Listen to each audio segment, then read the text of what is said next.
Welcome to Concrete Block, the podcast where we dive into the most pressing stories of the day. I'm your host, Walter, and I'm glad you're joining us for another thought-provoking episode.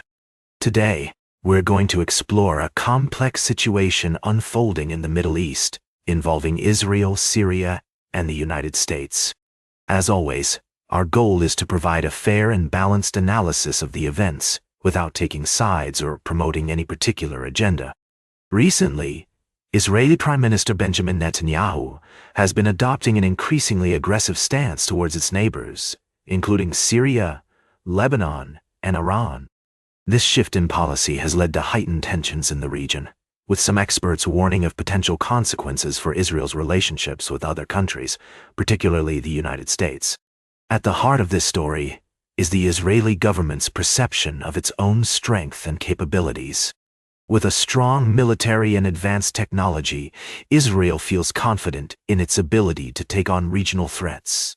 However, this confidence may be misplaced, as some analysts argue that Israel's economic and demographic limitations could ultimately constrain its ability to project power. The United States, under President Trump's leadership, has been attempting to navigate this complex situation, with a focus on avoiding military entanglements in the Middle East. While Trump's vision for the region may not align with the realities on the ground, it's clear that his administration is seeking to find ways to reduce tensions and promote stability. One of the key challenges facing Israel is its relationship with the United States. With the U.S. providing significant financial and military aid to Israel, there are concerns that Netanyahu's aggressive stance could strain this relationship and potentially lead to a reduction in support. As we delve deeper into this story, it's essential to consider multiple perspectives and evaluate the potential consequences of Israel's actions. We'll be examining the role of other regional players, such as Syria and Iran, and exploring how their interests and motivations are shaping the situation. We'll also be discussing the domestic implications of Israel's policies, including the impact on its economy and the potential for social unrest. With a new election potentially on the horizon, Netanyahu's hold on power may be slipping, adding an extra layer of complexity to this already volatile situation.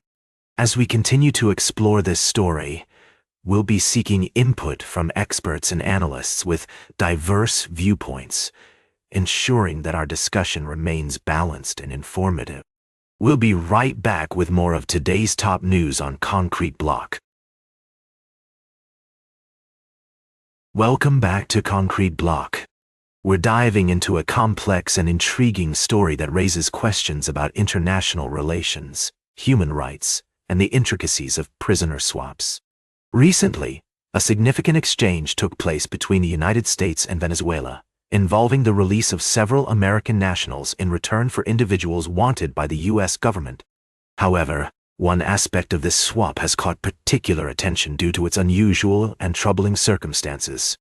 At the center of this story is a man named André Hernandez, a 32-year-old Venezuelan makeup artist who found himself at the forefront of a highly publicized deportation controversy. Hernandez was among over 250 Venezuelan migrants deported by the U.S.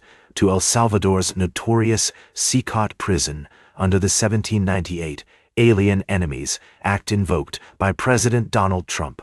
The U.S. government alleged that these individuals were members of the Tren de Aragua gang, a claim vehemently denied by many of the deportees and their families.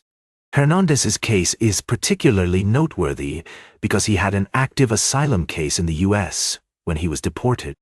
His detention and subsequent deportation were based on tattoos he has, which the U.S. alleged were indicative of gang membership. Hernandez denies these allegations, stating that the tattoos are simply tributes to his parents.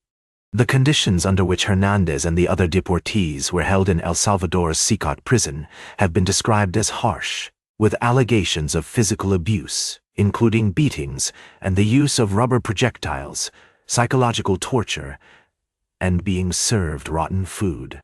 These claims have sparked significant outcry and legal challenges from civil rights groups. It's essential to approach this story with a critical eye, recognizing the complexities involved in international relations, immigration policies, and the challenges faced by individuals caught in these situations.